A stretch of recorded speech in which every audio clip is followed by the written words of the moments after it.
itong babalina na ito, sinasayang yung pinapasahod natin sa kanya monthly na 335,000. No, nagpa-presscon pa talaga. Nagpa-presscon pa talaga na ang i-hire daw, kaya daw hina-hire ni PBBM, i-appoint si Remulla is para makasuhan na ng plunder itong si Inday. O, di ba? Ang kagagahan.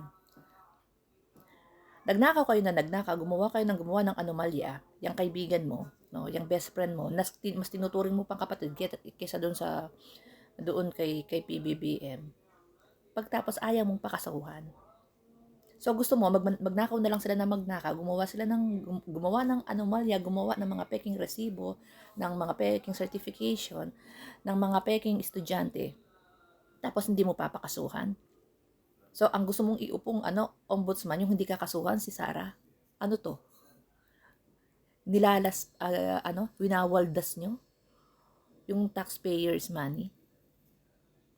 Tapos ang gusto mo wag kasuhan, pinagmamalaki mo pa talaga na yun ang plano para makasuhan. Ay talagang dapat kasuhan, gunggong, napakagaga mo. Hindi ko nga alam bakit ka nasa Senado, sayang yung pinapasahod sa'yo. Taxpayers ang mga winawaldas nyong pera. Tapos dito pinapasahod natin from taxpayers money, dito sa walang kwentang senador na ito. Punta ka sa grocery, 15% ang VAT. Pag gasolina ka, 15% ang VAT.